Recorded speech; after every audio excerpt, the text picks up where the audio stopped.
The views and opinions expressed by the On the Spot with David Rodgers show are solely based on the show's hosts, guests, and viewers. We are solely responsible for all show content in its entirety and does not necessarily reflect the opinions of any sponsors in any way. These broadcasts are presented and made public by the On the Spot with David Rodgers team in the hope that it will be entertaining and informative to our viewers and listening audience. Ladies and gentlemen, boys and girls, children of all ages, it's 7 o'clock and time for On the Spot with David Rodgers. And now, here he is, Mr. Friday Night, the show pony himself, the man, the dream, the legendary David Rodgers.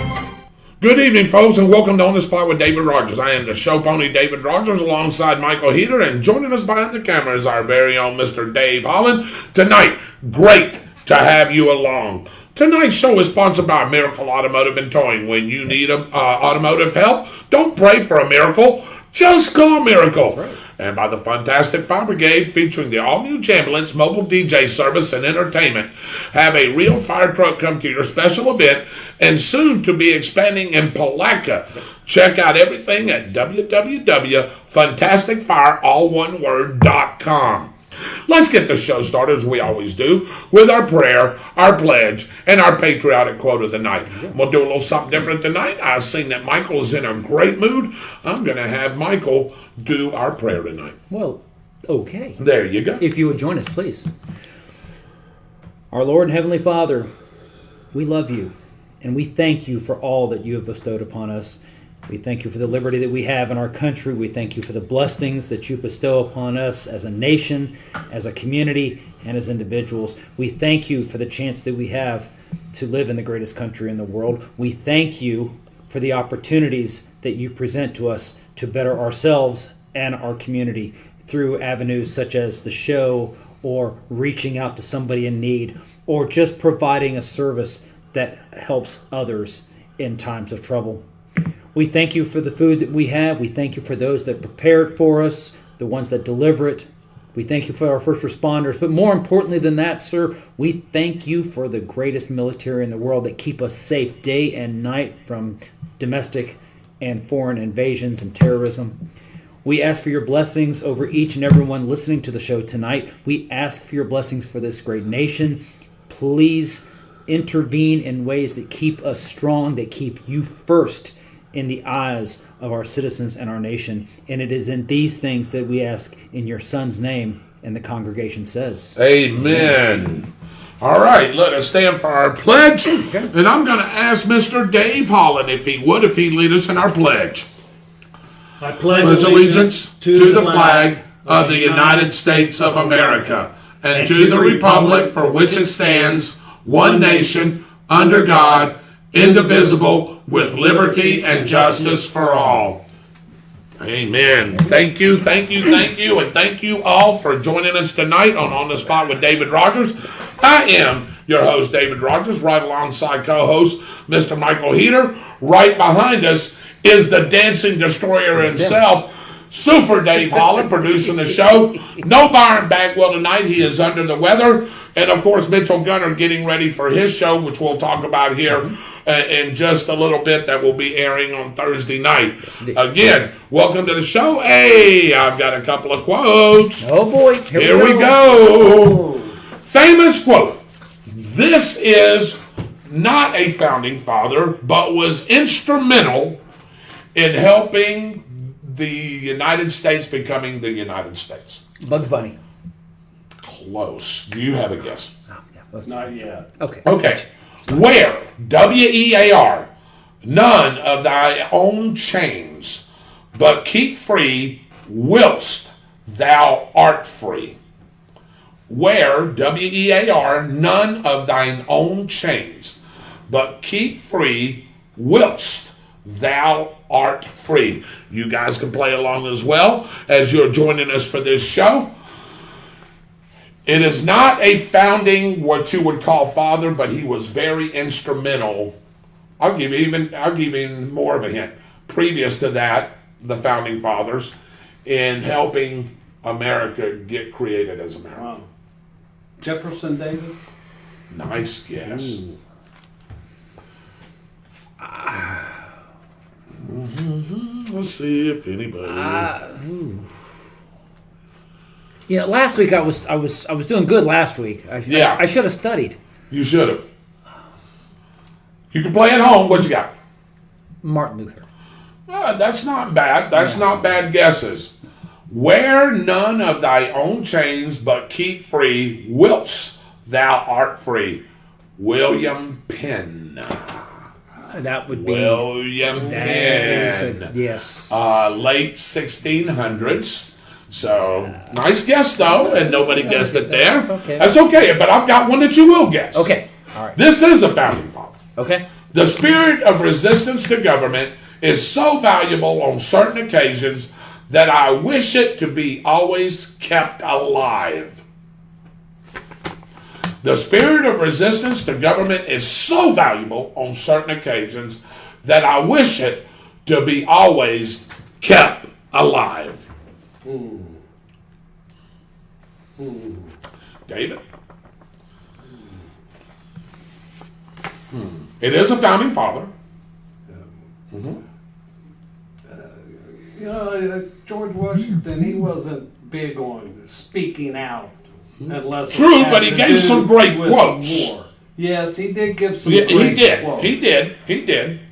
This I don't think was one of them. Okay. Benjamin Franklin. Thomas Jefferson. I'll tell you, one of you is right. And David, that would not be you. Great job. Thomas Jefferson is exactly right. There you go. Great job. All right. Yeah, all right. That Moving was on. my first guess. Well, first question. He I was trying to gave it throw me, you. that's all. I was trying to throw you a little He gave it bit. to me. Was TJ your guest the whole time? Oh yeah. Okay. Yeah, So I because remember when he said George Washington, I was like, okay, we can play into that a little bit. But hey, couldn't bait Mike. So good job, Mike, on that. Nobody else guessed it right here. All right. Hey, don't go anywhere. Because Dave, here comes the round table.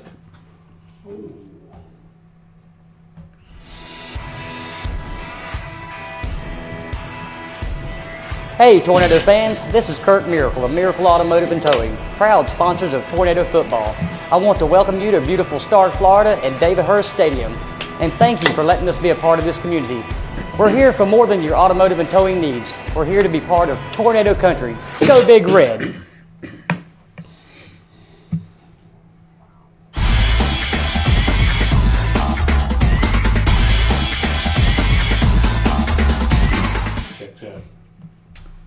This is a round table. We go around the region, around the table with the latest news and notes. Brought to you by Harry Business in the Deerfoot Plaza, home of the $10 haircut. Call Dave Holland and Company at 904-964-3338. Open Monday through Saturday from 9 to 5. We begin in Bradford County, where a record driver was injured in a rollover traffic crash on Northwest County Road 225 this morning involving a tow truck. Firefighters rescued the trapped driver, and he was taken to a local hospital for treatment of injuries. The investigation of this is being handled by the Florida Highway Patrol. Down to Marion County, where Ocala firefighters made quick work of an abandoned home on fire in the 4400 block of Blitchton Road this afternoon. No one was injured, and the fire is considered suspicious, and as a result, that fire remains under investigation. Michael, we jump over to Levy County, where an elderly man from Bronson was killed in a traffic crash this afternoon when a man driving his SUV collided with a semi-box truck at the intersection of US 27 Alternate and County Road 347 near Chiefland. The driver of the semi suffered serious injuries, and the Florida Highway Patrol is investigating that crash as well. David, over to Gainesville, where police arrested a Jacksonville woman after she beat a man with a large stick and tried to set him on fire. Whoa. Yeah, Bridget King, age 28, out of Jacksonville, was waiting for the male victim and struck him multiple times and tried to set his shirt on fire. King is charged with false imprisonment, aggravated battery, and domestic battery. She's booked into the Alachua County Jail on a bond of $100,000. I wonder, Mike, if she caught him coming out of the strip club. Never mind. Heading north to Columbia County, a 23-year-old motorist died on Monday afternoon after colliding with a pickup that turned in front of him on Southwest King Street at Dial Avenue in Lake City. The Florida Highway Patrol reports he struck the front side of the truck, was ejected from his bike, went across the hood before landing in the intersection. The investigation on that is also still continuing. Yes, indeed. We move over to Putnam County, where 2 men are dead and 3 others injured following a shooting in Palatka Sunday night. Police say they have identified a suspect and are searching for him following the violent fight at Vic's Supper Club on 18th Street and Reed Street on the city's west side. The 2 surviving gunshot victims were released from the hospital, and a 3rd victim, who was severely beaten, remains under hospital care. Coming back to Bradford County, Lottie police officer Cesar Rodriguez received an award of valor for his role in assisting Jacksonville Sheriff's Office in apprehending a violent criminal. The suspect had just carjacked a vehicle with an elderly citizen still inside. Thanks to Officer Rodriguez's assistance, the suspect was arrested and charged with attempted murder, carjacking, kidnapping, aggravated assault, and resisting with violence, and many more charges on top of that. Most likely so. Congratulations, Caesar. He's a super nice guy. Yes, he is. I like him. Wow, super nice guy. Yep. Hey, finally, we jump over towards Clay County, where Sheriff Michelle Cook spoke about a large disturbance at the Orange Park Mall Saturday night that forced the mall and the movie theater to close. Initial reports of a person with a gun were unfounded, but it took several hours to clear the property of teens and others after the fights were broken up. Security in the area will be enhanced, according to Sheriff Cook. Let's take a look at the weather. And is there a chance, Michael, of some cooler temperatures coming? We'll find out here in just a second. Brought to you by Austin's Weather Service out of Keystone Heights. Find Austin's Weather Service on Facebook and have a detailed local forecast sent right to you. Well, Dave, I've got some really good news for you, but as always, we're going to start off with your favorite part of this one. Mm-hmm. Let's take a look at the pollen numbers before we get into what's coming down the pipe. Your pollen numbers high, but they're going to drop off, not significantly, but it is going to be better. Wednesday at 8.5, Thursday 7.7, 6.1 to 6.1 as we get into Friday and Saturday. As we all know, why is the pollen numbers dropping? Well, that's because tomorrow starts out dry with some patchy fog around the region and warm temperatures once again. However, even though there's a slight chance of afternoon showers and storms, big changes arrive later in the week as a cold front and a plume of tropical moisture works its way in. Here's the deal, folks. If this comes to fruition, we're going to see a band of showers that moves in as low pressure moves across the state of Georgia over the weekend. We're looking at the possibility of plenty of rain and storms Thursday and Friday with highs in the 80s. As you can see across the region here, Nashville at 84 degrees, Pascagoula at 87, but the Sunshine State, not so much as we make our way through the rest of the week. Temperatures in the 90s on Wednesday, but those temperatures drop off into the 80s as we make our way later on into the week. Let's take a look at the tropics. Let's, Dave, if you can give me some tropical updates. Oh, I know people have been asking about that one. Let's talk about the tropics for just a second. We have 2 systems that are out and about, and that includes Hurricane Danielle and Tropical Storm Earl. Earl formed earlier today, and that gives us an opportunity to, look. And the good news is, though, is that is not going to have any effect on us. Both of those storms are going to make the curve, head off towards the northeast. There's the graphic as you can see it. Danielle, literally out in the middle of the northern Atlantic. It'll be making its way to the northeast, as will Tropical Storm Earl. Right now, it looks like it's tracking towards Florida. Not going to happen. It's going to make that bend around the high pressure, and it's going to shoot off to the northeast as well, giving us some good conditions and no chance of any tropical weather for at least the next 5 to 8 days as we make our way through this one. Finally, let's go ahead and take a look at some of the local news as far as the weather goes. Again, tomorrow it's going to be 93 degrees, but Thursday rain starts moving in, and by Friday we're talking highs of 82. We're talking a 10-degree difference. Wow. Lows are still in the lower 70s, but we are going to see continuing rain moving through the weekend. But this is going to be the beginning of what I hope will be a break from those consistent 90-plus degree temperatures that we've been seeing. It's still going to flash back. I was speaking to Austin earlier, and he said, don't enjoy this. Don't bask in the glow of fall weather just yet. We've still got probably close to 2 months of warm temperatures before we really start sinking our teeth into fall and cooler temperatures. But it is at least a break and a step in the right direction. That is the latest from the Weather Service. David, back to you. Thank you very much, Mike. And I'll tell you, somebody had told me to ask a question. They love the way we do our weather. Mm-hmm. They said, hey, we're one of the best around. I said, yeah, we know that. Of course. We do it just as good as anybody. But a question to you. Okay. Somebody told me to ask you, speaking of the tropics, when was the last time, Mike, that we went through a hurricane season and didn't have no major storms hit the U.S.? Do you happen to know that? I honestly, I can tell you straight up, I don't know without looking it up. Austin would know. In fact, if Austin's working, maybe we can get the he'll answer. probably pop in here in just a second with it. I'm not sure. I can tell you that one of the slowest seasons on record was in 1992. I've talked about this beforehand. Right. We didn't have our first named system until like the end of August. Unfortunately, that named system was Andrew. Well, there Take you it go. for what it's worth. However, there was a pickup of increased activity, and it kind of ebbs and flows every few years. I'd have to go back and look, but I will tell you that that's a great question, and I bet I can get an answer for you, myself or Austin, because he's the tropical guru. One of us can get an answer. We'll have it for you next week. Sarge, we'll answer that question for you. That's it. I wanted to give you who that was. There you go. Yeah, Thank we'll find you, out next week. All We can right. do that. And maybe we'll find out tonight. Who knows? Could be. Thank you for the weather update. Michael, Absolutely. of course, you'll come back to that here at the end of the show. Yes, Let's move on as we get ready to get into the show, to the meat of the show. Yep. Trivia on Wednesday nights at Fun Point. Starts at 7 o'clock. Yes, indeed. There he is right there. He is your host, Mr. Michael Heater, down there at Fun Point. Mm-hmm. Then on Thursday nights at the Downtown Grill in Starke. Starts at 7:30 on Thursday nights. Michael, I know you got a lot of things going on over there. You got a lot of great topics, a lot of great things that you do. I know people enjoy going down there on Wednesday nights. Yes. Anything new that you've come up with or that you've tweaked a little bit, speaking of that? Yeah, you're going to like this. So one of the categories that people seem to really enjoy is I do a little television trivia. Not often, Right. but I found a resource, and if people want to look it up, I'm not going to hide it from them. Oh, I know this resource. First off, everyone knows that at least a third of my questions come from on this date. I lead off with it. If you can learn a little bit of the history on that particular day from when we do trivia, like tomorrow, that's great. But here's something that people really seem to enjoy.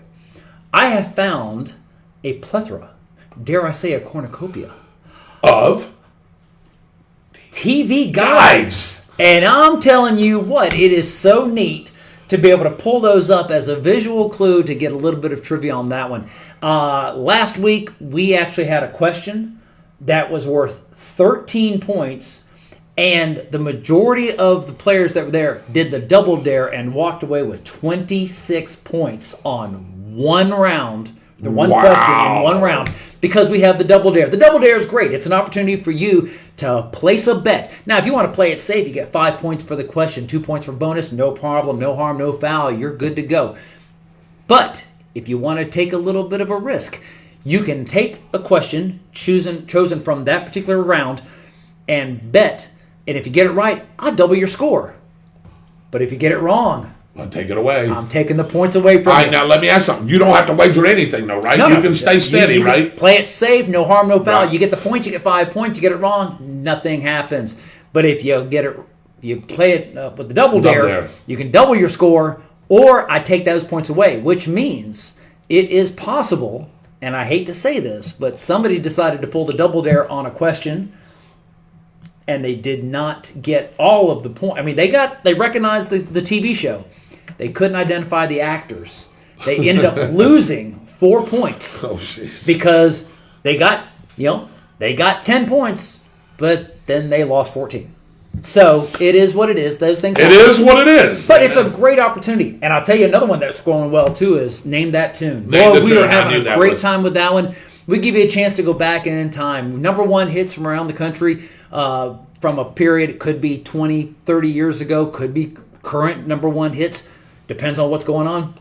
Could even be television theme songs. You never know. You have to show up and name that tune. Give you an opportunity to win free appetizers, $25 for first place, $15 for second, $10 for third. We have a fantastic time, and we encourage you to come out Wednesday nights, 7 p.m. sharp at Fun Point. And if you can't make it, Then we go to Thursday night over at the Downtown Grill. Starts at 7:30. Been having some great crowds, Mike, like you have as well. we do. Seems like since school started back, everything's been lining up. Everything seems to, be on the right track again. So we're both starting to get some good crowds. Tell you a couple of the things, and I know you have a lot of visual categories. I do. And I've started doing that as well. I've probably got 4, 5, 6 visual categories. Famous objects. Famous places or whatever, and I'll throw up a graphic, and I'll even put up a question, and I even still do the bonuses, Mike. Good. So, you could get 5, 7, 9 points. I went to something that you did, and it's just easier, really. All my questions now are worth 5 points. Yeah, that's how I am. It's easier. It really, instead of 3 and 1, because honestly, if you're self-checking like we trust everybody to do, what if I want to say, okay, well, I got that first one right, but I really wagered 3 or 1. Change it to 5. Yeah. So let's just make everything 5. Let's just take that equation out. Yeah. So everything's worth 5. All bonuses are worth 2. Yep. We have And the Answer Is, which we're fixing to come up, and Mike's fixing to tell you that here in a minute. Yep. We have the true or false category. I changed the categories all around. Yeah, I may even get the TV guide thing from you. that. You can send me tomorrow so I can put it in my question. I really like that when you told me that. I was like, the TV guide? Absolutely. Right. So, anyway, 7 o'clock, 7:30, Wednesday night for him, Thursday night for me. And the answer is, Dave, what do we got? Let's see. You're going to put up the Downtown Grill sign, and here we go. What is it, Mike? It is time. Time like a time capsule? Like, time to come out for trivia on Wednesday and Thursday nights. Or, hey, what time is it? By Morris Day in the time. Oh, that's a good one. Hey, that's a good one. It could be any of that. But you got to catch it. Now, we're going to look, because everybody asked me. We're 24 minutes into the show. So at the 24-minute mark, ladies and gentlemen, that is where you'll find And the Answer Is. Yep. Easiest 7 or 9 points you'll ever get from me. And I'm sure Michael's got a category that's the same way. Which I just want to say that if you watch the show, it's got to be at the right time. Oh, very yes, very good. And that's and you will see it. And, Yeah. and speaking of time, since we've looked at the time, and I can tell you that coming up at about 28 minutes after is when one of our big categories that we have is coming up, and the question is, what's the date? Uh-oh. So if you're watching the show tonight, come out to trivia on Wednesday night at Fun Point, and it's just that easy. Because if you get the answer on the show tonight, you'll have the answer for tomorrow. Wow, and that's the easiest what, Mike? Do you put a bonus with it, or is it just straight up bonus? It's straight up. So it's the easiest 5 points you'll ever get, right? Absolutely. All right. Guess what time it is now? Well, guess what? It's 7:25, so in 3 minutes, here it comes. And it's also time for... And now, everyone's favorite segment that brings back a little history, brought to you by our great media partners, WEAG, Eagle Country 106.3 FM, Chuck and Mary Kramer and Lynn Vellis, our bosses on Friday Night, mine and Byron's, Michael's boss when he does some voiceovers, and the Bradford County Telegraph and their great staff, including owner John Miller, who we may get on, through the eyes, which we'll talk about. Yes, Editor-in-Chief Mark Crawford, the ad guru John Ryan Tillman, J.R. Tillman, and of course, Mr. Photogenic himself, Mr. Smiles, Cliff Smelly. Here's what's the date.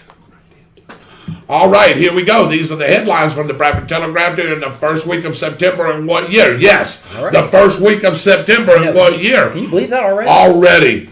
Barry admirers give doctor his day. Starke man arrested for attempted murder. Brooker man charged with sex offenses. And man killed in Kingsley boat accident. We got you 4. That's right. Was that the first week of September of 2010, 2015, or 2020? Ooh. Barry admirers give doctor his day. Starke man arrested for attempted murder. Brooker man charged with sex offenses.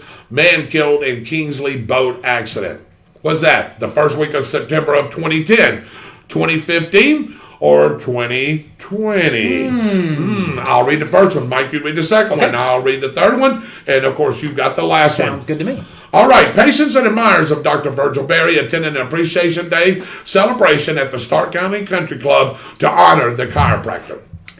Joseph Mahalik from Starke was arrested by police following a family fight that escalated to murder in Green Cove Springs. Ooh. Serafin Orzako, is that right? Orzako of Brooker was arrested by Bradford deputies for years of lewd behavior towards children. And finally, Edgar Roach of Jacksonville died after the personal watercraft he was operating struck another boat anchored offshore in Kingsley Lake. There were no other injuries. All right. Here we go. Barry and Myers give doctor his day. Stark man arrested for attempted murder. Brooker man charged with sex offenses. Man killed in Kingsley boat accident. Was that the first week of September of 2010, 2015, or 2020? Ladies and gentlemen, welcome into the show. My name is David Rodgers, right alongside Michael Heater, and of course, Mr. Dave Holland. We are here bringing you, well, let me see, Mike. I got to get off that cord down. I'm just breaking things. Breaking things. Can't take him anywhere. Tell you. But anyway, welcome in. I want to welcome all of y'all in. Austin's Weather Service says, good evening, gentlemen. Jimmy Sparks from Lake City says, what is going on here, Mike? Okay, here we go. Jimmy, yeah, we're all right. Jimmy Sparks from Lake City said good evening. Lorenzo Jones says, Tonto, are you on the show tonight? Yes, I am. That's my boss. Susan Cunningham, good evening. Shirley Bagwell, good evening. That's a new one. Oh, boy. That's almost as good as Junior. That's almost as good as that, yeah. Junior, yeah. I don't know if I like the new Facebook update. I got booted into my weather page, currently actually working on network infrastructure for weather station and internal weather services. That's coming from Austin Stevens. Yeah. Okay. So I'm not sure what's going on there. Good evening, fellow patriots, from our brother, Dwight Allen. Hello, Dwight. Hello, Dwight. Hey, Jimmy Bowers. I work with Jimmy over in Lake City. Mm-hmm. He's a big Florida Gator fan. He's also a Lake City Columbia fan.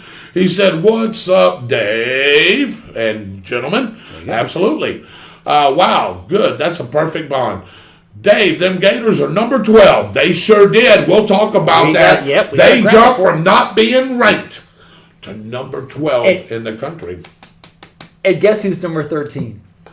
Yep, I know who's number Utah. 13. Yep, right behind you. That's why I don't go to the Orange Park Mall. Well, I sort of agree, brother. Yeah. Unfortunately.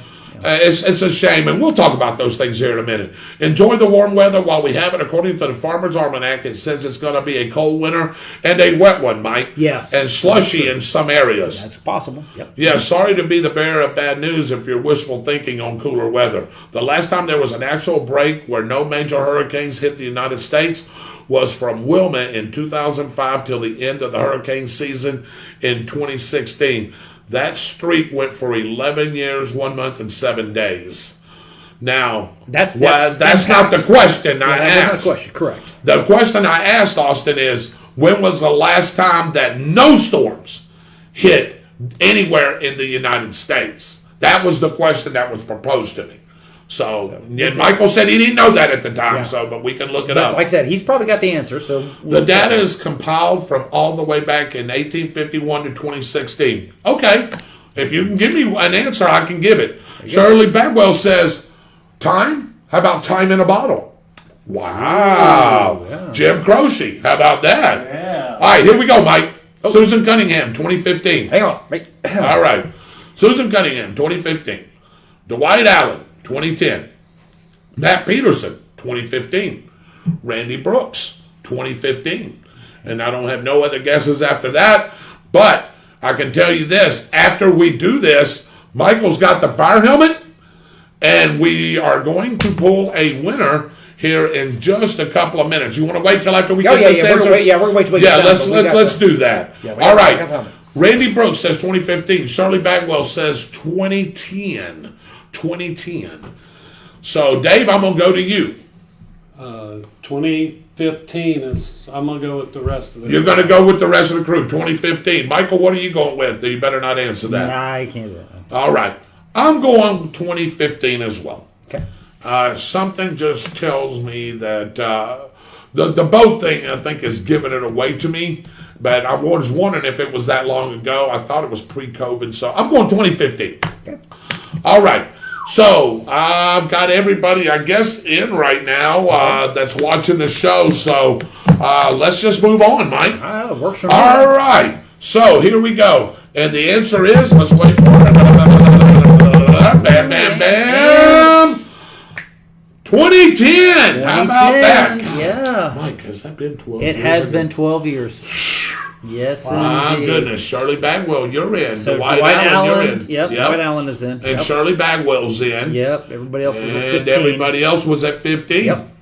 So there we go. Even Roy Jackson was high. Shirley, nice guesses right there. That's it. So now, since y'all got it right, y'all get to have your name put into the fire helmet. That's right. For when we go into the first week of October, we're going to draw a winner for a $25 gift certificate right. to the Downtown Grill. That's what happens every time you guess the date right. Yep. We put your name in there, and somebody's going to get a chance to win a $25 gift certificate like they are right now here in just a few minutes. Mike, you said 7:28. We're going to do that at 7:32. Okay. 7:32. And That would be. Oh, wait wait a minute. That would be my snack. What the heck is this? A magic hungry. trick? God, I'm hungry. Come on. This is a magic trick. I knew it. Don't pull a rabbit out of Don't it. let me- All right, I do have one. All right.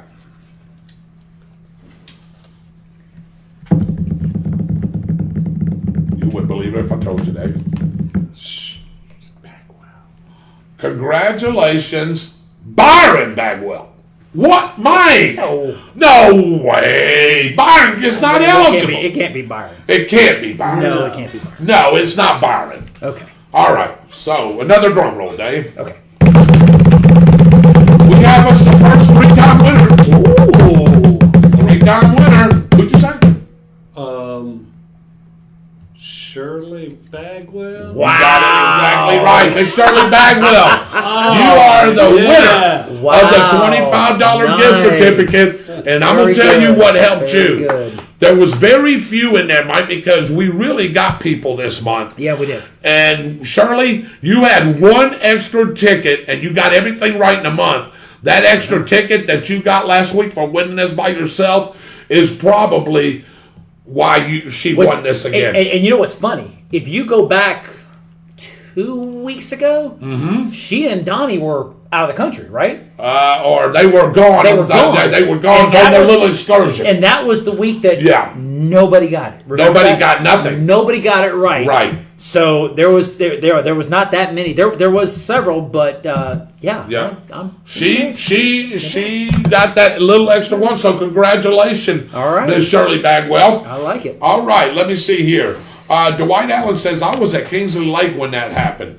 Oh, really? Yep, so I was not. I was not either. Matt Peterson, of course, our sound technician, sometimes when we have events, he says, I'm there now. Shirley Bagwell says, Shirley knew it because she said, I was at the celebration for Dr. Barry. That doesn't surprise me. That doesn't surprise me either. Yeah. So The grill, that is. Oh, okay. Congratulations, Miss Bagwell from Dwight Allen. Congratulations from Susan Cunningham. And Miss Bagwell says, thank you very much.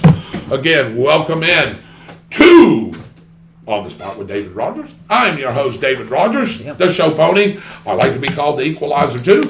Right here is fantastic Michael Heater. He's got the fantastic fire brigade. 2 engines, a DJ ambulance now, what we call a jambulance. That's right. And he's getting ready to expand. And those are the kind of things will be coming up here in just a few minutes. Yep. Also, Dave Holland, the Dancing Destroyer. that's him. Come show us, Dave. Come show us your moves. No, not there. Dadgummit. You can come show them here. So, DJ, yep, you're right, Matt. That's exactly right. That was funny as heck, wasn't it? Buddy, I'm telling you what, I know you're trying not to, aren't you? That was great. Mr. Byron Bagwell is under the weather tonight.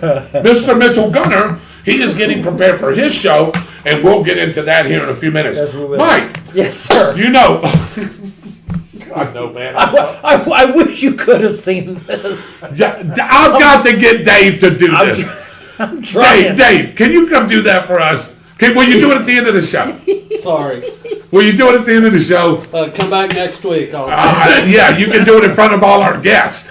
Even better. Even better. So, okay.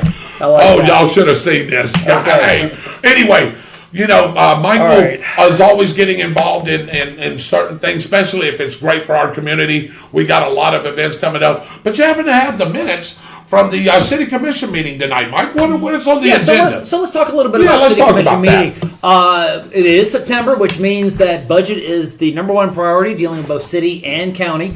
And I want to start off by saying that there's been a change in the county commission meeting schedule. They have now decided that it used to be the first Monday of the month and the third Thursday of the month for Bradford County Commission. They've now changed that so that it is now on Tuesdays, the first and third Tuesdays of the month, and it coincides with the city commission meetings, which, depending on how you do, if you wanted to go to both of them, that kind of created a little bit of a problem. However, it's great because now you'll start seeing more joint meetings between the city and the county commission, and I think in the long term this is going to work out very well politically for the community as well. I like the idea of this happening because it gives us an opportunity to reach across the aisle and really work on a lot of different programs and projects that's coming up here. Speaking of programs and projects, before I get into this one, wanted to let everyone know, and David, you're involved in this one as well. I know that we are 9 months away from Splash Bash. However, it's never too early to prepare, especially considering that a few of the folks involved in the Splash Bash next year happen to be involved in Christmas on Call Street this year.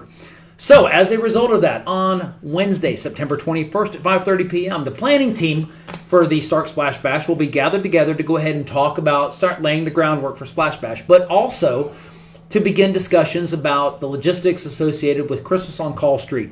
We have come up with a tentative plan for Friday night. The lighting of the Christmas tree will be an amazing event. I believe you are going to be doing the DJ and music for that one.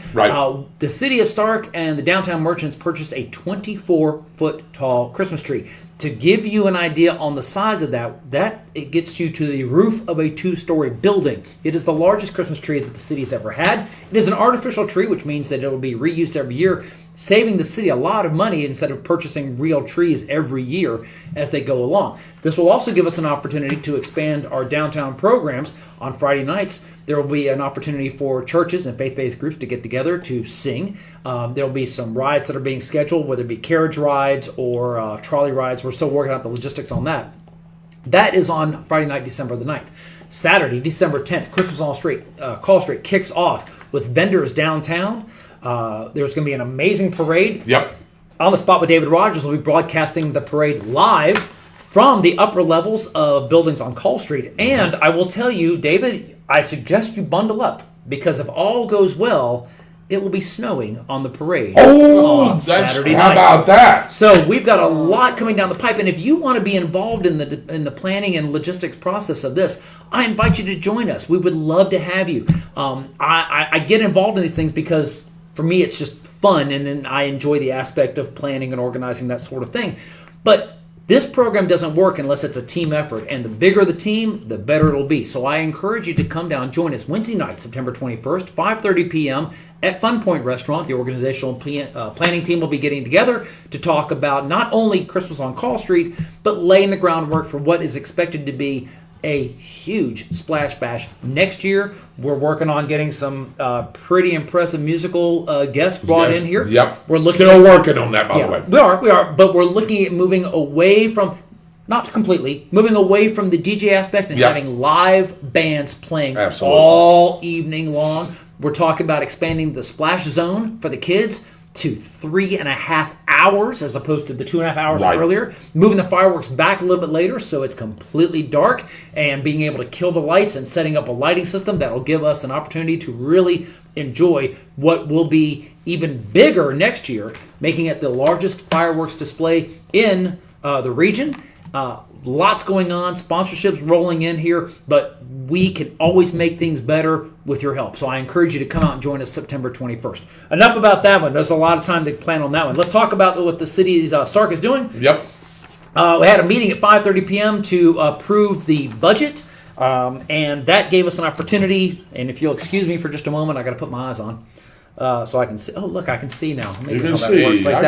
The city adopted the millage rate and tentative levy of ad valorem taxes for the year. In addition to that, they went ahead and adopted the tentative budget. It was posted in the Telegraph, so if you wanted to see that, we can pull that up. I believe it was a $27 million budget that they worked on. The agenda for tonight's meeting, which is probably wrapping up by now, dealt with the on the consent agenda, dealing with the commission meetings and workshops for the budget. There was a meeting, or gathering rather, of the concerned citizens of Bradford County requesting funds for the RJE Gymnasium using some of the American Recovery Act funding that was available. RJE, the services that the concerned citizens do is remarkable. They put together youth programs, not just for the city, but for the entire region, targeting at-risk youth for after-school and summer programs. The money that they're trying to get, they're asking for 6 figures from city, from county, from state, federal resources, but that's because they need to put a lot of money to really make the RJE Gymnasium somewhere where the kids will be able to have a safe place to go, a productive place to go for a very long time to come. This plays into the plans that are in the works with the city commission as well as county commission to establish a base of programs that will allow that really enhance the youth. And of course, you know me, that's one of the things that I'm really pushing for as well. Absolutely. I was really pushing for that. That was part of my campaign deal that I dealt with, and that hasn't slowed down at all. We're still working on some awards and recognition program for civic responsibility in the community. But that is what is working on there now. That'll be covered as well. Some other things that were coming down the pipe is they worked on the ranking sheets dealing with requests for proposals for some software upgrades. One of the things that I'm really excited about, and this is still in the tentative phase, but the city's looking at the possibility of upgrading its kiosk services in order for you to pay your bills. And I like where they're going with this. They're doing research, and we're nowhere close to this just yet, but we're a lot closer than we used to be, of being able to pay your utility bills online without paying that $5 service charge.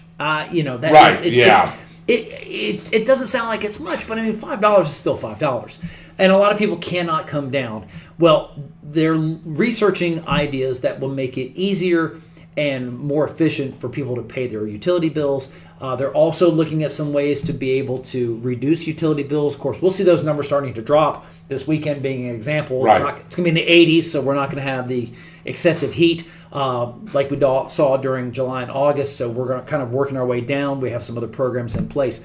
So that is what we're excited about and looking at as well. That's what the city is working on, and I'm hopeful that in the near future we get Mayor Janice Mortimer to maybe come on the show and talk about, kind of give us a state of the city, so to speak, and would love to have Chairman Chris Daugherty from the county Absolutely. come on and just give us a little bit of a recap as to what's going on in local government, because local government affects us at the local level, and whether it's normal progression or whether it is in an emergency or anything like that one, it all begins at the local level. The impact affects us directly, and then it grows out from there. So that's what I'm excited about, and seeing what kind of things we can make happen. I know that we talked, and that's a great report, Mike. I know that we talked also last week about a bike fest. We're trying to bring the bike fest back. Yes. Now, Michael, I have a proposal, and I have a proposal to you and Dave, Okay. and of course all our show guys. And that is, I would like for On the Spot with David Rodgers. Of course, it's going to be a lot of work. I mean, we just can't do it next year or whatever. Sure. But maybe 2 years into planning, we're On the Spot with David Rodgers host that Start Bike Fest. And, find the place. Like I said, we could use both the county, the fairgrounds. We can do some things in town. But I would like for us, On the Spot with David Rodgers, to be the main sponsors of that Bike Fest, and getting other sponsors and other businesses and other people involved. And like I said, this is just not something we can't do next year. Right. But hey, maybe in 2 years, around the March, April timeframe, hey, maybe we will have a Bike Fest in place. I don't see why not. What's really neat about this is that we're really in a good position now, especially with the city, to begin doing events. Ultimately, my vision was to make Starke a destination town. In other words, Absolutely. make it some place where people want to come to Starke. The Second Saturday Series being an example on that. In March, we've got we've got the fair that comes Right. out here. And we can't shift it to the fall, so we're still having to do some work on it. But the Fair Association is working on improving the grounds so that we don't have the flood conditions like we saw last year. April, of course, is the Strawberry Festival, always a big hit, looking at expanding that as well. And a lot of the events that they want to plan on doing downtown, that's going to come to fruition once the overpass is completed. As a reminder for those of you that are watching, don't forget September 13th and 14th, Mattis Street will be completely shut down during the night for 2 nights as they go and continue to place the beams over for the bridge itself. So a lot of stuff happening. And once that overpass is completed, David, I think you're going to see a lot more events in the downtown area because once the overpass is completed, then the city can complete extra parking. It's going to allow for the expansion of programs at the downtown square. It's going to give us a little more room to be able to put in other events, upgrade the electrical system so that we'll be able to have vendors that will be able to come in and basically just kind of make it a place where you want to come down and see movies on the square or like have a supper on the square. Concert series. Yeah, the second Saturday series where we Right. have bluegrass and Christian rap or hip hop or country music and Leanne Purvis. We'd love to have Yeah, Leanne come absolutely. back because she's an amazing performer. Anyone along the line, Jalen, any of them coming in, Jalen Jackson. We'd love to have them come back down, and that's what the city's building towards. Because as I talked about previously, and as you've heard this ad nauseum about it, but if we make the city of Starke a destination town, and it brings in more people on a regular basis, businesses start noticing that. They start getting revenue. Then other businesses see what's going Absolutely. on, and then they want to come. You guys talk about a national grocery shopping chain wanting to come to Bradford County. This could be one way to attract attention. There could be other big box stores that may want to expand into this area because we become a destination. But it happens at the local level, and then it grows from there. And that's one of the things that I've been working towards. I talked to city commissioners, I've been talking to county commissioners, and this just kind of gives us an opportunity to really build up our community, but do it in a way that makes it the best bang for the buck without the negative impacts associated with sudden growth. A lot of counties like Flagler and St. John's, nothing wrong with them, but they're experiencing explosive growth and they're trying to play catch up on this one. Right. What we're trying to do is lay the groundwork so that it's a planned, methodical growth that allows us to be able to increase revenue. That would help us with some of the tax base, and ultimately it pays dividends to all the residents. Well, and you're exactly right, Mike. And think about all the things that you just said that we have upcoming. We've got Christmas on Call Street, Yes, indeed. The next big event. Then, like you said, here comes the fair. Here comes the Strawberry Festival. Then right around the corner from that, man, is Splash Bash. That's right. And then here we go again. It's a circle and a cycle that I know Michael and myself and Dave and everybody on this show want to keep seeing happen because, like you said, not only does it bring recognition to our town and other people's want to come in and see the things that we're doing, but for our local residents, they don't have to go off now, Michael, Correct. to have a good time. They can stay right here. They can spend their money right here. Exactly. And look, it's a win-win for everybody. And that's what I was saying about this Bike Fest. Absolutely. Michael, I'm telling you, I haven't talked to you and Dave about this, and if Byron and Mitchell's listening in, I've got this vision. There's a vision in my head that I've got, and we're going to sit down and talk about this. But hey, we can be the main planners of this, Mike. Absolutely. And we could get people, just like Johnny did.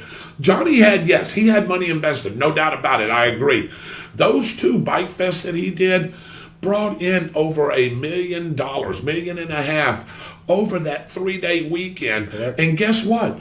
We're way ahead from that time frame as Starke has improved a lot of things. That's correct. And these bikers stayed, or they went to Gainesville to stay, or to Jacksonville to stay. And like I said, now we've got the Best Western and the Holiday the Express is opening up. Yeah, You've got the Sleep Inn down there in Waldo. I mean, and then these guys stayed here. You talked about camping. Remember last week? That's correct. Camping on the grounds there. I'm telling you, we could make this happen, and not only for On the Spot's benefit. I mean, of course, we like I said, we'd be the main sponsors. We're going to put on a lot of things, but it's going to bring money to the county and revenue to the county and to the city because these bikers, Mike, they go everywhere. That's right. They ride everywhere. Yep. And I tell you, it may be good for the whole region because these guys want to take a ride on their bikes and then come back at night for all the fun. Absolutely. And the best part about it is that Starke being a destination city that we're trying to build, we're located in a place where you can take 90 minutes to go to the Gulf, 90 minutes to go to the Atlantic. You can shoot to Jacksonville, Gainesville, Ocala, Daytona Beach. We are a prime location to really, really make things grow, and I'm excited about it. And you can tell I don't mean to get too I'm excited too. But it gives us an opportunity to really showcase what we offer. Here's what I like about it. It took several people with vision several years ago to say, hey, look, I know it sounds crazy, but you know what? If we build it, they will come. And we took that football stadium and made it into a premier location.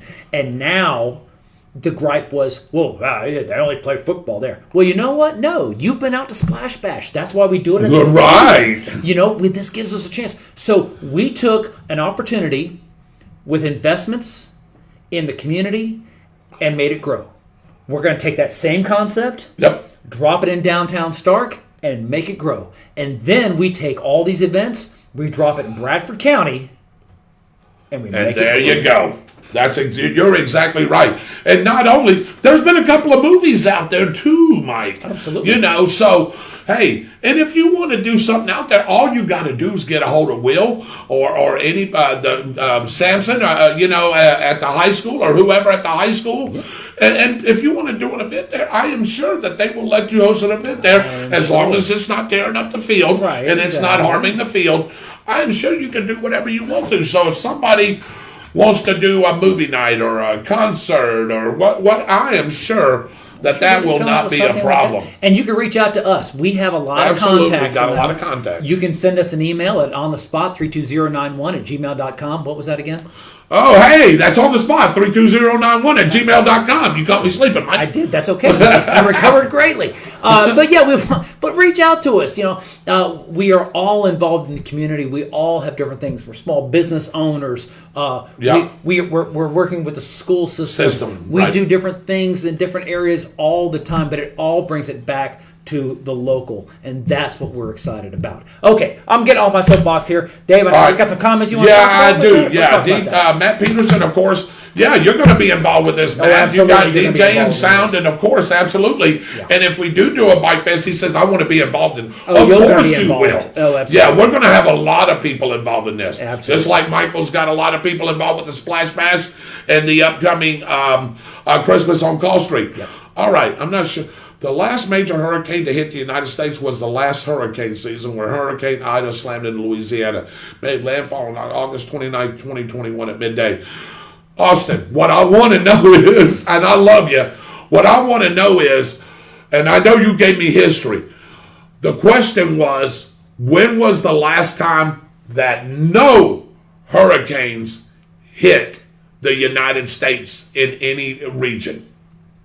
That was the question asked. Yeah. That's a good question. It is. Never been a time where there hasn't been any been hit by a hurricane. Right. And there has been within the last 20 years. I just can't remember which year it is. I don't want to sit here and tell you, well, I think it was so and so. Austin will be able to get that information. And if there's a question about that one, I'll do the research as well. I know it's happened in the last 20 years. I just couldn't say. And I agree with you, Michael. I agree with you on that. I can tell you it wasn't 2004.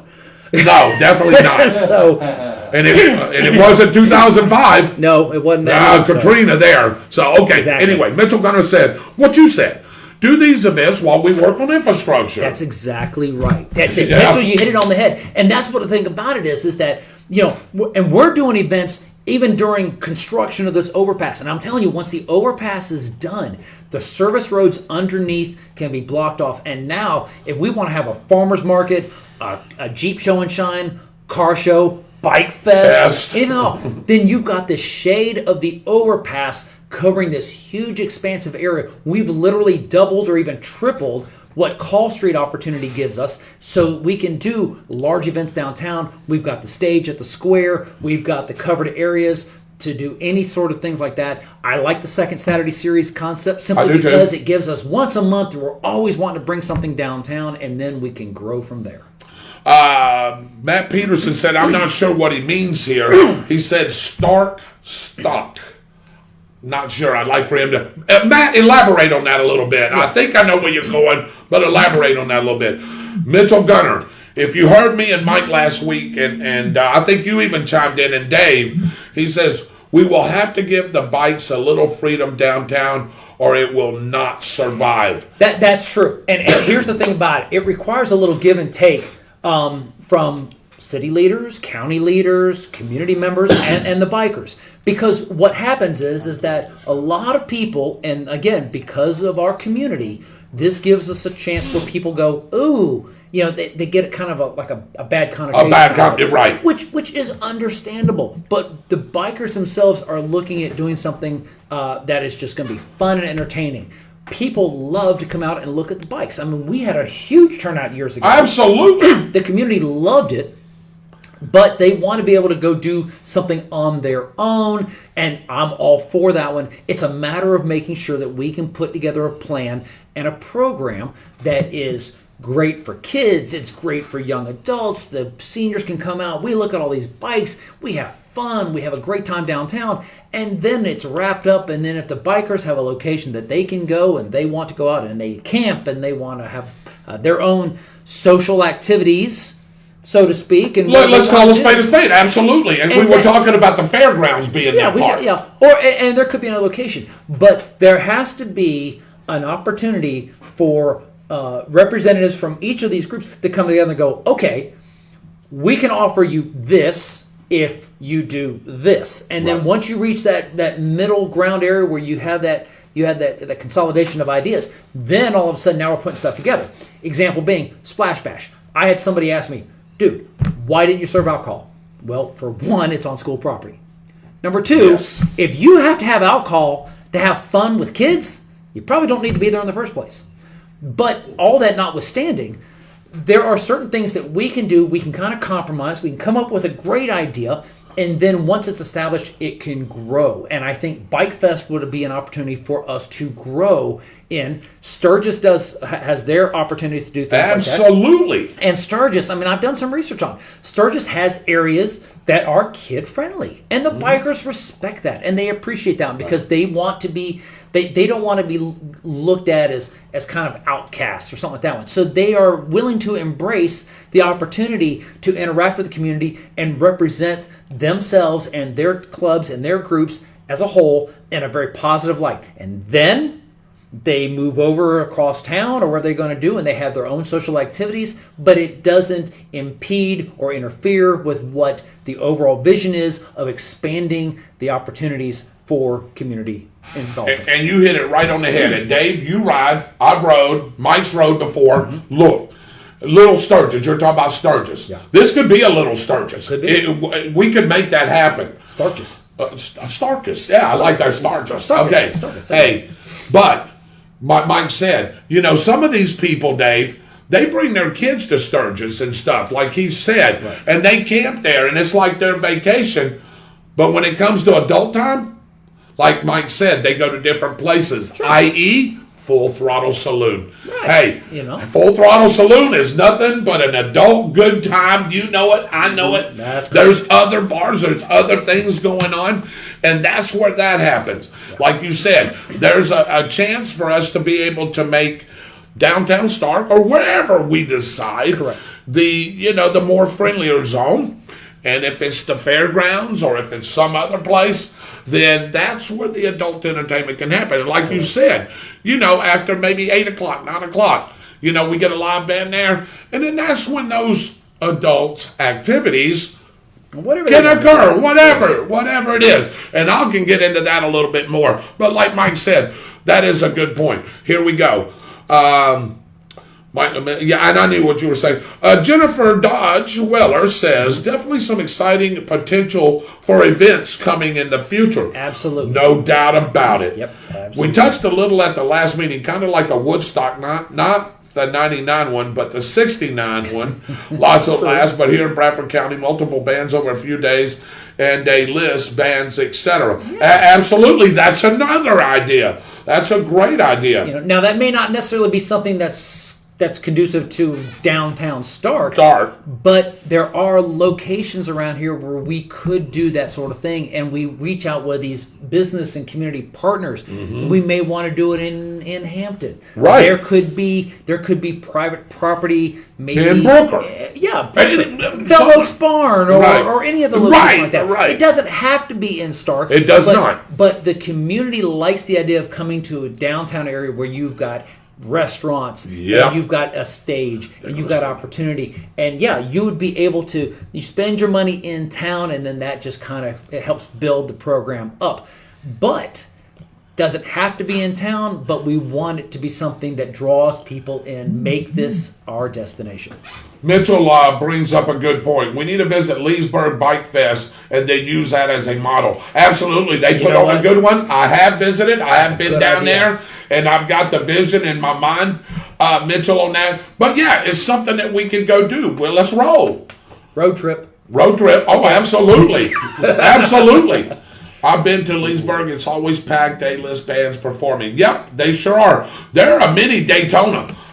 You know what? Daytona has probably got the biggest one. But, David, you even told me the last time you were there, it's starting to squash a little bit. And now Leesburg is the site that a lot of people are going to. So, absolutely. Okay. Here's Mark Udi. Motorcycle jumping the overpass event. Oh, boy. Well, you want to write that down? Huh? We'll just kind of ease into that one. Yeah, there you go. What's JD and Norman says, what's up, guys? Leesburg is where my brother lives. If you need any information, let me know. That's Miss Shirley Bagwell, and we have talked about that. So, these are things that, that we could have upcoming, or that... like Mike said, that are in the works, or we could have in the works. Now, that Bike Fest is just a dream, my pipe dream right now, but we're going to talk about that, seriously. That's something that us as a group, we're going to sit down and talk about what we need to do. We need to plan it up. Yeah. And On the Spot with David Rodgers is going to be the focal point. That's who they're going to come to when we get ready to do this event. So, let's take a look at a couple of things. I know Byron's not here tonight. We're getting up about the 5 after 8 hour here. Let's take a look at college football, big time college football. Sports altogether, because I've got some high school stuff as well. Well, we can do that. Do you want to do that now? Do you want to bring up about our 2 young ladies? Or do you want to wait? Yeah, let's do that. Let's do that. Let's do that. Let's talk about some world champions. And explain now about this thing, Mike. I know you'll bring this back up. You can drop that down. Yeah, we're going to. Yeah. So here's the deal. For those of you that weren't keeping up with the latest, 2 Bradford High School students, Courtney Comer and Mahalia Reeves, made the trip to Istanbul, Turkey last week or 2 weeks ago. Last week, that's right. Yep. Where they competed in weightlifting and the world stage. Now, let me set the stage, so to speak, for you. These are weightlifters, women, high school weightlifters from around the world. Yep. It's one thing to have a weightlifter from Germany who wins against a weightlifter from Switzerland. Right. And then another one possibly from American Samoa. Right. That's one thing. It's impressive when you get 2 winners from the same country. Right. First place and second place. From the same country, from the United States. From the United States. How about that, Dave? That's amazing. Yeah.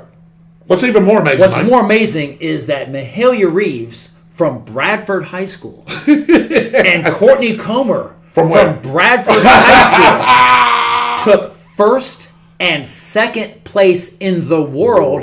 Third place was from South Africa. It's not that they're from the United States, not Florida. They're from Bradford High School here in Starke, Florida, taking the world championship, and Courtney taking second place. Let me give you a little bit of information about Courtney. Yeah. I'll let you talk about Mahalia. Courtney, who's 19 years old, she's a senior. She has previously 2 state championships to her credit. She gained a gold medal in the bench press, okay, and finished overall with a score of 427.5, putting her in second place in the sub-junior 76 kilogram class. Okay, that left her trailing Italy's Asia Francois, who's 18, by 4, and she had 440 points. So just so you know, she was 12 points behind France, who took first place, and Courtney took second place in that weight class. Yep. Okay. And by the way, Michael, she's still a senior in high school. She's going to be correct. lifting again That's for correct. another state championship, which she'll probably get. I would think so. I would Yep, think. I would think so. So this girl is still in high school. Now, Mahalia Reeves, who is the only high school girl in the state of Florida, and maybe all over, I'll have to double check, Yep. to win 4 straight state weightlifting championships. Exactly. Wow. She's got 4 in a row. I believe she had what, 3 with Union Yeah. and 1 here. 1 here, yeah. 3 Okay. with Union and 1 here. Right. And then captured in the junior 84 kilogram class on September 4th, earning gold medals in all 3 events, David. Yep. The squat, the bench press, and the deadlift.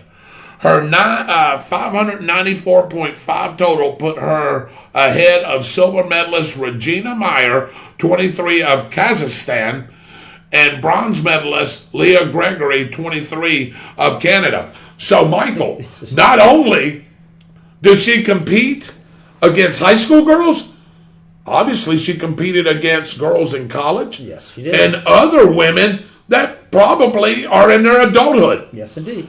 So she beat all those girls out. Isn't that phenomenal? That And is like Michael amazing. said, That's 2 amazing. girls right here from the same place. Bradford County. Bradford County. Bradford County, Starke. not just in the And United Union. States. We'll add Union too because they they live around Yeah. from the region. But Wow. yeah, it was an amazing.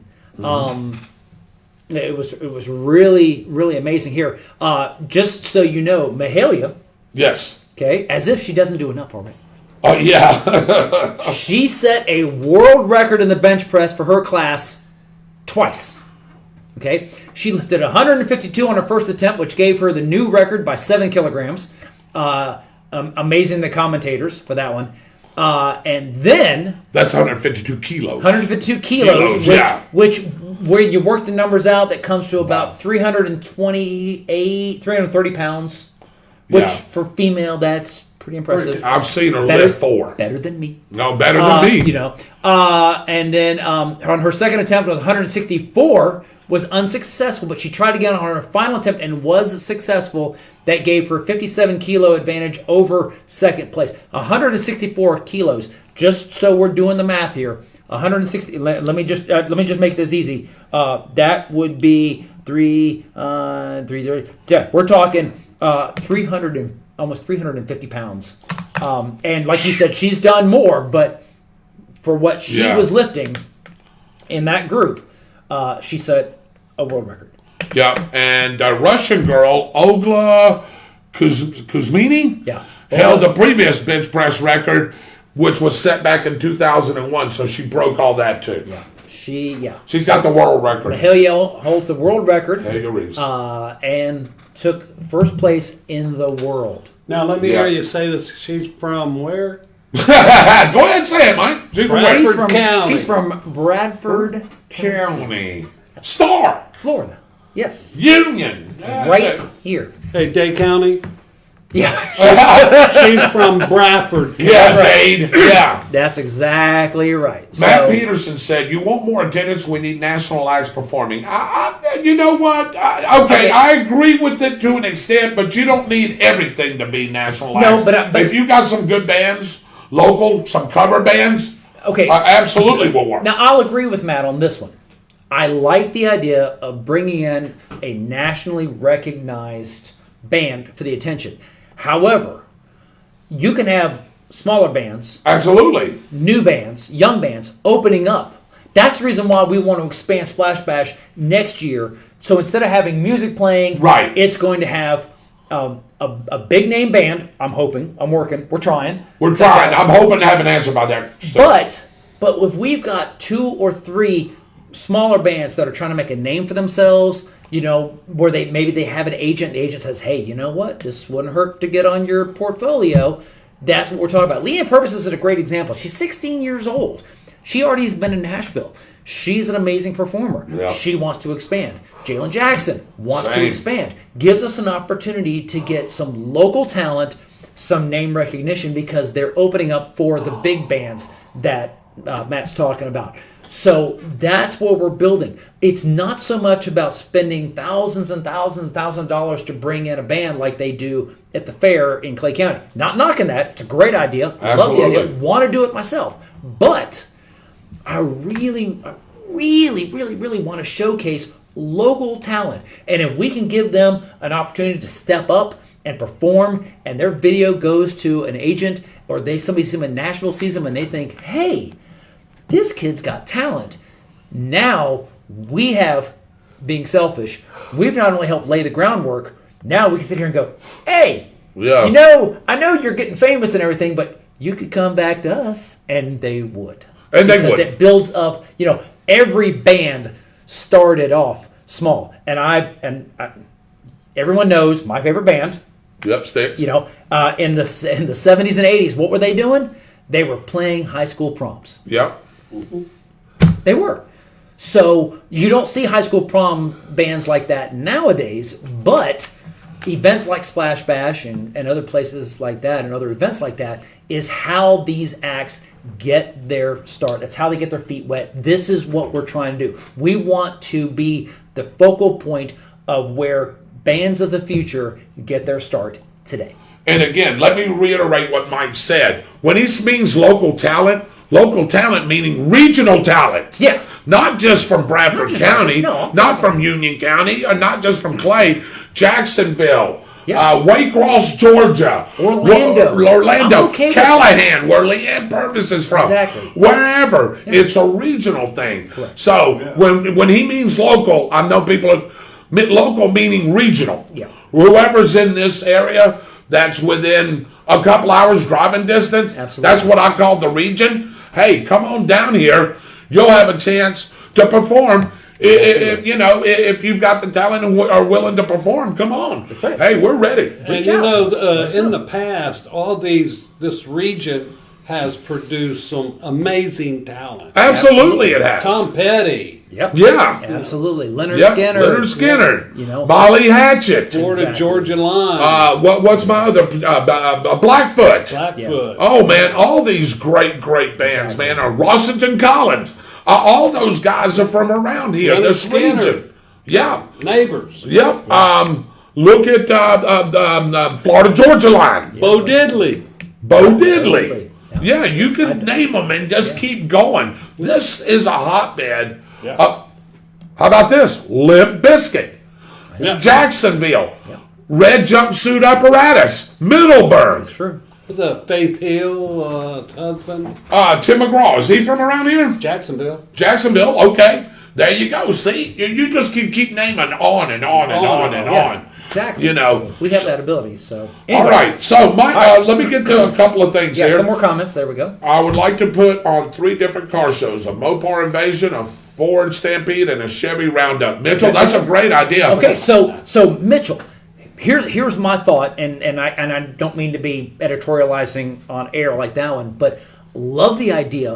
Why couldn't we do one car show a quarter so that maybe in March, for the second Saturday in March, it could be a March Mopar Madness, Right. something play into it, and then a couple months later we throw out the Fords, maybe a February Ford fiasco or whatever. I don't care. You call it what you want to, but the point is that if we got to where we had, we could do a car show every 3 months. We do a Jeep show and shine or bike show every 3 months, and then we have music that goes along with it, something that allows us, that draws people in downtown, and we can set that on a set schedule so that people can look at the calendar and go, hey, Mitchell's got an amazing Mopar show scheduled for October. Man, we need to go to that. then we've already got it laid out, and that's what allows us to draw those people in. And Mitchell Gunner, with the resources that you have and knowing how to put on a car show, hey, we will all help you. There's no doubt about it. Absolutely. But anytime you want to organize that, you pull the trigger. You've got free reign on that. Hey, you call it whatever you want, and if you need our help, we're there no matter what. And I'll tell you right now, for those of you that are watching like that one, you want to see Mitchell work his magic, make sure you join us on Saturday, September 10th. Mitchell is organizing the Christmas on Call Street car show, one of the biggest car shows that is scheduled around here. And we had a great turnout for the Lacey Laycock benefit that we did at the sheriff's Over office. 80 vehicles. Yeah, we had a great turnout. We're going to see even a bigger turnout for Christmas on Call Street for that car show as well. So if you have any doubt as to what Mitchell can pull off, show for his car show on December 10th. We're also lining up another event, which we'll talk about soon, or coming up soon, which we'll talk about later, which is the 80th anniversary of the Keystone Airport. We got a lot of stuff going on that one as well. But Mitchell, I love the idea. Let's sit down, maybe work out a schedule so that I can take this, I can present it to commissions, city, county, Tourist Development Council, get some funding, get that on the calendar, and really make this work. We can do this. We can do this as long as we have a team working together to pull it off. Yeah, and that's exactly right. And by the way, speaking of Miss Laycock, hey, we raised, God rest her soul, went way too early, but God wanted her on his right hand, and that's where she's at, looking upon us right now, going, hey, what a great show that's going on right now. And you know what? We raised, in that 4-hour period, Mike, almost $4,000. $3,819 or $20. Mitchell can give us an exact for that particular event. Isn't that crazy? That's great. That's how Mitchell Gunner, he's got this network. He knows these cars. Absolutely. He raises cars. He knows all these knows drivers. Absolutely. He knows these clubs. And by the way, speaking of Mitchell, let me go ahead and give him a shout out right now. On the Spot Motorsports with David Rodgers, Thursday night at 7 p.m. Mitchell Gunner, host. He will have a couple of special guests. He's trying to line up a couple of special guests right now. Make sure you tune in at 7 o'clock on Thursday as Mitchell Gunner brings On the Spot Motorsports with David Rodgers to you. Here we go. Jennifer says, wow, thank you for breaking that down for us. I did not realize, she's seen it, that it was a world competition. Yes, ma'am. It was a world competition. Many. I heard that there was at least 1,000 competitors or more. It was. It was huge. It was big. JD and Norman, I agree with you. You got to have the room for it, though. That's true. And let me say this, and I keep beating the fairgrounds. The fairgrounds has hosted 2 major ones that Johnny Watterson, I got to throw his name out there because he was the creator of what became Bike Fest in downtown. Cool. Johnny Watterson had a vision. He had the funding. He had the backing to do this. He had a vision. And David, we were there. We had 20,000 people in that place. Tell me the fairgrounds can't hold it, and vendors. And the best part about it is that... and it was enclosed too, by the way. Yeah, and the best part is that the Fair Association is working on enhancing and expanding the property. There's a whole nother topic that we can get into about the riding club. I'm not going to get into it tonight. Right. If you have questions about the riding club and the truth about the riding club, get to me offline, talk to me on Facebook, send an email, whatever you want to do, that's fine. But here's the deal. The fairgrounds, working with state and local services, is expanding and enhancing the facilities. We have the new arena. That looks really great. Oh, absolutely. We used it for the candidate forum. We've used it for other events. Cross Church is using it now as their sanctuary. So that is going along nicely. The other buildings are going to be enhanced. The fairgrounds, when it is completed, it is going to be an amazing location, a destination for these events. But here's the deal.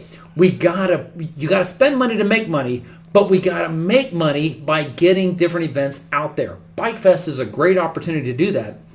Strawberry Festival works well. And I think once we kind of solidify the ground and we get it done up the way it's supposed to be and the way it needs to be done here, the problem we had with the fair last year with it being rained out because of the flooding conditions, I think we'll rectify that one.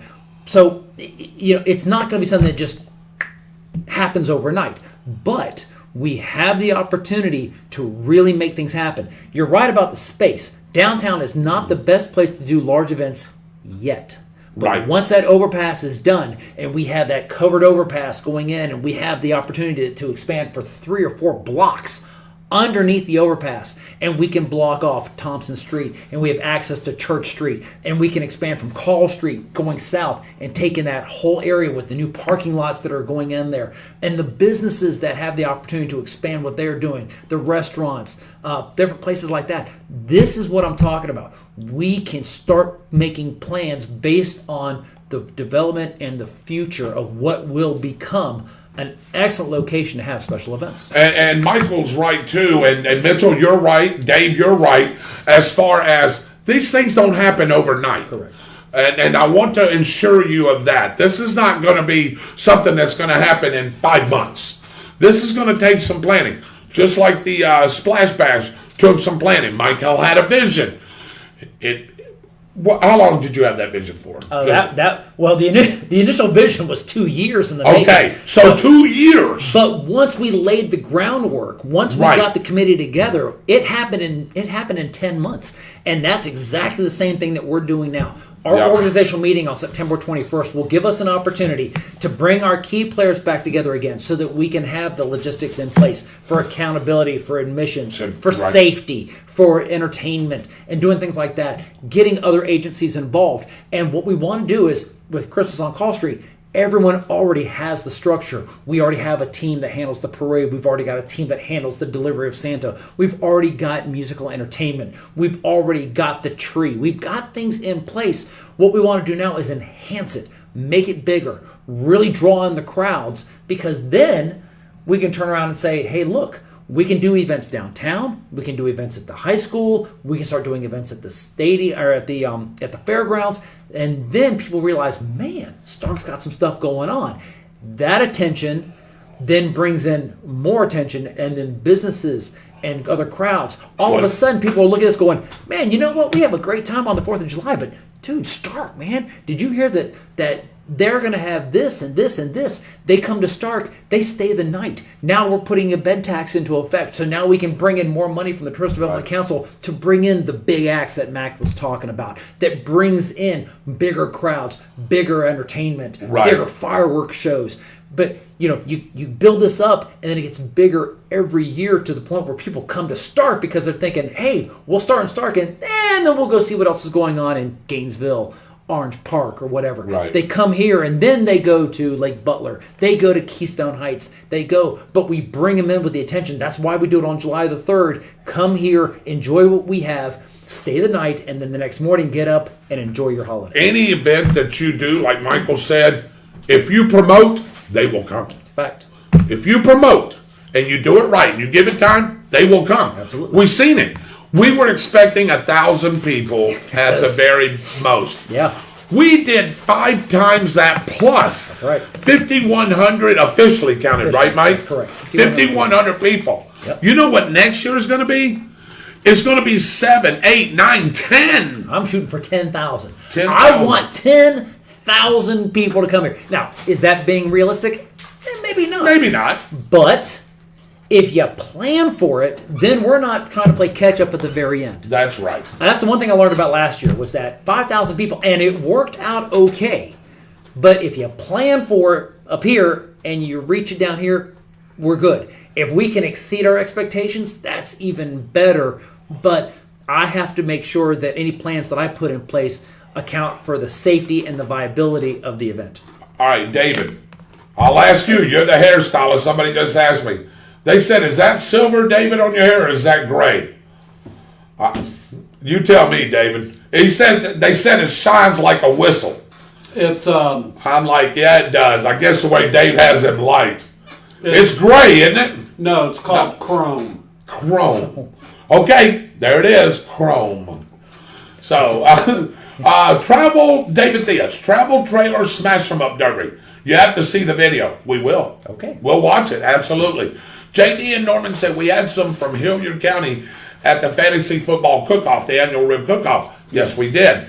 Absolutely, we did. The girl that sang, great voice. We could get her on. I need to get her name again. Please do, yes. Dave Thea said, how about Slim Whitman? He's from around here. Forgot him. Yeah, there you go. Austin Stevens says John Anderson's from around here. That's right. Now, I actually thought John Anderson, Apopka. I thought he was from Apopka, Florida. But that's the region. Yeah, that's the region. It's Orlando. I'll give it. Yeah. The only thing, these events last 2 to 3 days. And you're exactly right, Mitchell. To have a great event, you do have to have, especially a bike fest. I would start it on Friday evening, Saturday all day, and then Sunday till noon. Wrap it up. Have a breakfast, some kind of thing like that. Absolutely. Yeah. Mark Goody said, Battle of the Bands. That's another thing. Absolutely. Write that down. That's a great one. Down. Yes, sir. So, to help draw people in from other states. Yeah, we have to promote. We have to promote big.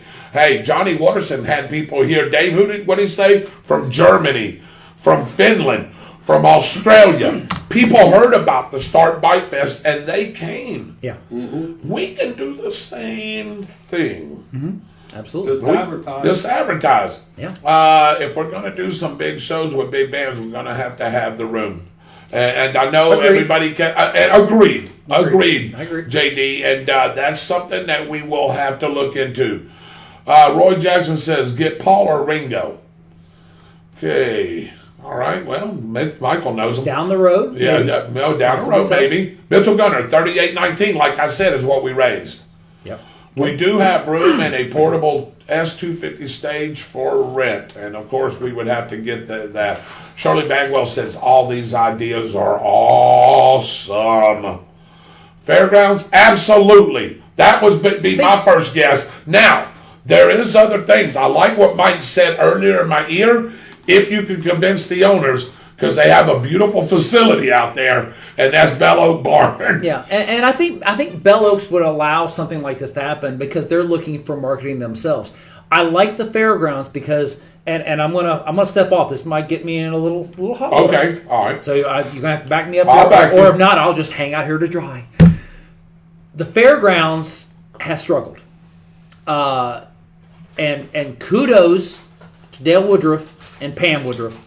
Because when it really came to crunch time, they were willing to put in their own money to buy insurance so that we could have events at the fairgrounds. Folks, I struggle with this because nobody who cares about the community should be forced to reach into their own pocket to pay for an event that so many people would be able to come to and enjoy. Now, I'm not knocking Dale and Pam. No. They're Absolutely amazing not. people. But if we want to have events at the fair, then we've got to show our support for it. We don't need anything divisive. We don't need anything that he said, she said. We need to come together and say, hey, you know what would be neat is to do this, and maybe we do this. You got a stage. We've got the logistics. We've got restroom facilities. We've got kitchen areas. We've got the space to do it. We could build something at the fairgrounds that ultimately could, in time, rival what other counties do. Not Clay, because understand that Clay County organizes and runs the fairgrounds. That's that correct. is not the case in Bradford. The Bradford County Fairgrounds is not part of Bradford County. It is its own separate entity. Yeah. The Fair Did you know that, Association Dave? is its own separate thing. Bradford County, Board of County Commissioners, do not have control over the fairgrounds. As a matter of fact, what really throws it for a loop is that half of the fairgrounds are in the city limits of Starke, and the other half is in the unincorporated area of Bradford County. So the Fair Association manages it. There are times when there's been a little bit of a rub between players, especially when it came to the areas to the north and the riding club and that sort of, and the arena and that sort of thing like that. But with a vision, we can take the fairgrounds and make it into a destination, just like we're talking about with downtown, just like we're talking about at different locations. And then if we bring in the revenue, then that revenue then is used to enhance the fairgrounds even further, which in turn draws more people in, which in turn increases revenue. You see where I'm going with this? This gives us an opportunity to really expand. And it's no secret. People ask me to go, well, why did you think about this one? Folks, I've got a notebook in my house. And it is based on a small town that's a little bit bigger than Starke, but not too much bigger. about 30 years ago. Now, 35 years ago. It's called Branson, Missouri. I'm trying to follow their playbook. But we got to come up with ideas, and we have to do it as a community to be able to bring in these acts. We got to start small and add to it. That's what we're doing with Splash Bash. That's what we're doing with Christmas on Call Street. That's what we want to do with Bike Fests. I would love the idea of doing a Cinco de Mayo street party. David, if you're watching, let's talk. We can come up with different ideas that draw people in, that bring concerts to the stage at the fairgrounds because of the space, or brings people downtown so the downtown merchants have a chance to expand and grow. These are all great ideas. And we could sit here and pick these apart and do different things and say, well, this isn't going to work and that's not going to work. And that could be the case. Could be. But if we come up with some plans that allow us and we come together as a team, that whole team concept that we're building, that is what's going to make this successful. And we won't, look, this has to be a buy-in by everybody. Exactly. Events like a Bike Fest, a Battle of the Bands, or a 3-day music fest. Absolutely. Even what Mike's doing, it has to be a community buy-in. We have to have everybody buying in. Yep. You can't have, I don't think that's going to work, and then try to sway. Hey, we present a plan. We present it to everybody. Everybody buys in. We get major sponsors, like Mike said, for all these events. Absolutely. And, man, we can make this work. And like Mike said, look, man, Starke needs to keep its small town look as well. Totally agree. Get it. Totally agree. Totally agree. But we need to bring some things in where people say, you know what, Mike? Man, I want to go back to Starke next year because Splash Bash, man, was such a great time. One of the best fireworks shows I've ever seen. Yep. And then they spend their money here, Dave, and then they go back home. Yep. And you know what they're doing? They're telling all their brothers, mothers, sisters, all their friends about what's going on here. So now, what Mike said, 5,000 could realistically be 10,000 because of this and what's going on and what they've seen and what they like. Exactly. Small town feel. Big show in a small town feel. That's it. And the best Man, part, and the best part about this is that you can get in on this. That's what I love about this one. That's why we're having planning meetings. Is because if we plan for, and if it doesn't come to fruition to that level, that's okay. It's okay. But we've made the plans, and you can get in on this one. And that's what I love about it. I've got a great team that did Splash Bash. My team was amazing, and I've got people that want to come in. They're like, hey, can I get involved? Absolutely. Come on down. You can do the same thing. Reach out to me. You can reach me on Facebook. My number's out there for the city, for the election. It was 290-1010. We had a great time with it. I know we're beating a dead horse here. I just want to go over a couple of comments. My producer's saying, hey, we gotta move on. We need a roll here. Yep. It's 8:34 local time. It is. Got a couple of things I want to go over. Susan Cunningham, thank you for joining us and good night. Yes.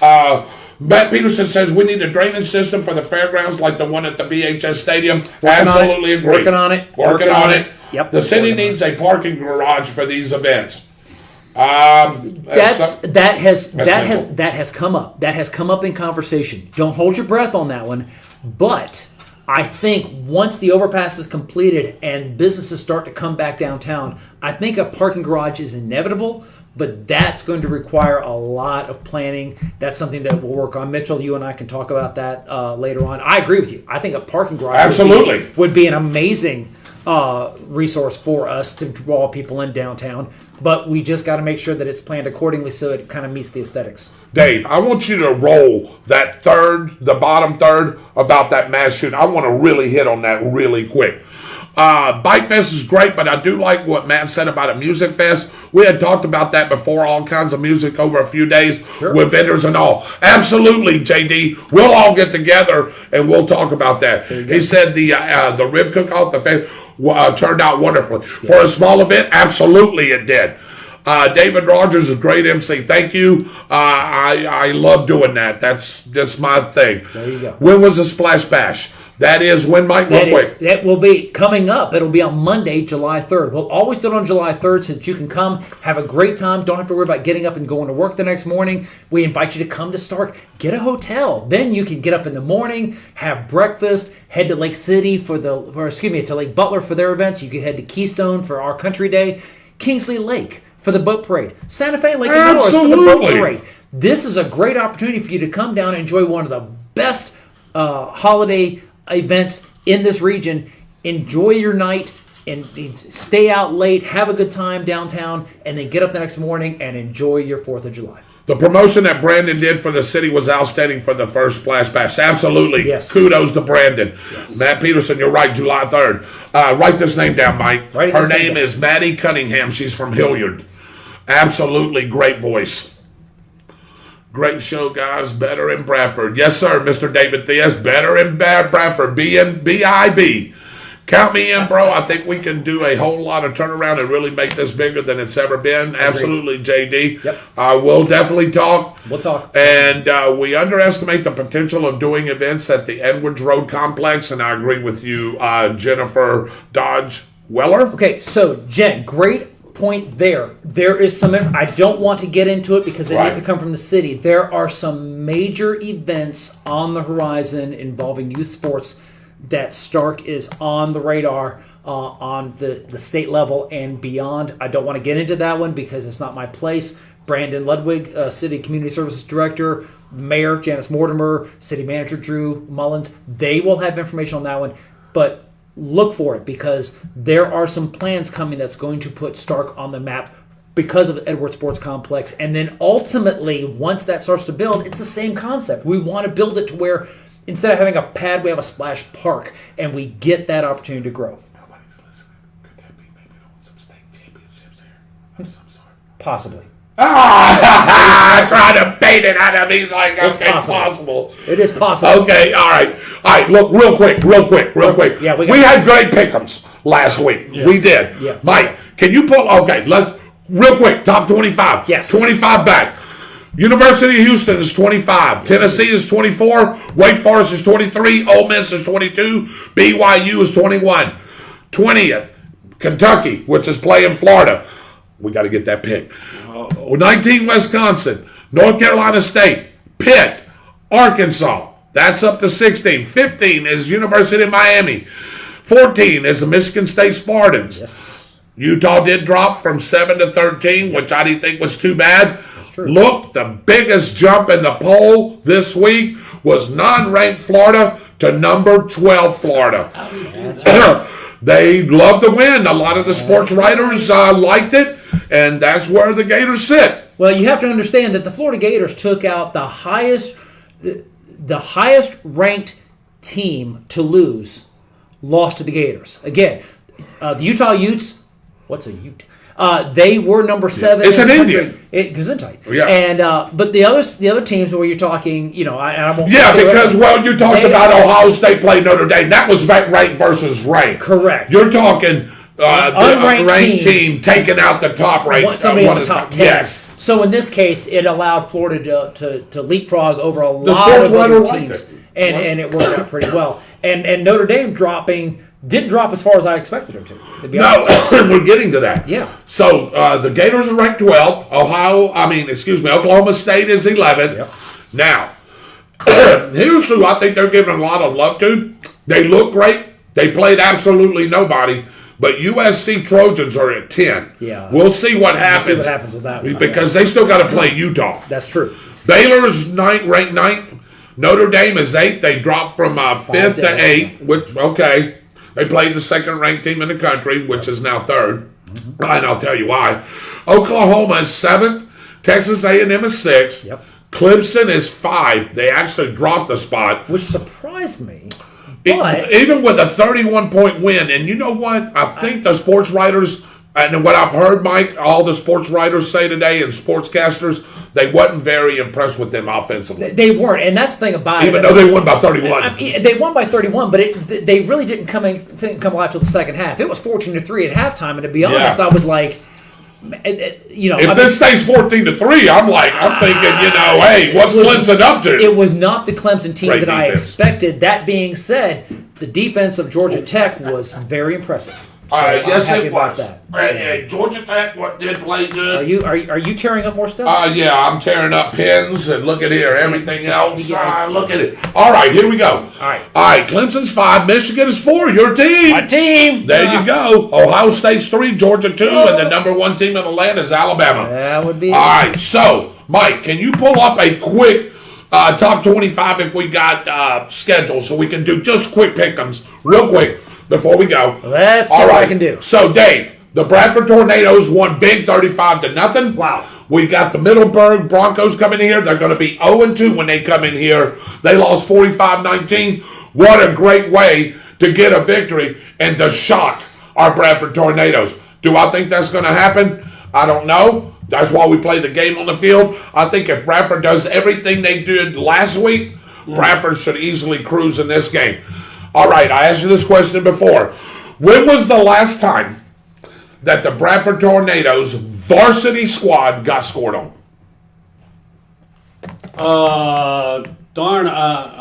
I'm thinking sometime last year. Thank you. That'd be a good. Thank you, David. Right. Thank Sometime you. last year. Yeah, thank you, David. Do you know who that was? Who was the last team that, if y'all remember, that the Tornadoes lost to in the second round of the playoffs? Was it University? U-Haul? No, remember we took a 4-hour trip south. Oh, that's right. Remember where that was? That was Where did we go? We went to a Near Okeechobee. Yeah, it was them. Pahokee. Pahokee. Pahokee. Yep, that's right, Pahokee. And the Tornadoes was actually winning that game, and then the next thing you know, just happened that way, and we happened to lose. But that was the last time that anybody has scored on our defense, It's not too bad. varsity-wise. Varsity-wise. All right, real quick what do you here. got? Yeah, so Saturday, December. Wow, I'm really looking forward to Yeah, it. you're Christmas looking forward to football, aren't that. I? Yeah. Saturday, September 10th. Number 1 Alabama takes on Texas. All right, let's pick that one. Who right, you like, so- Dave? That's the college game day of the week. That's number 1 Alabama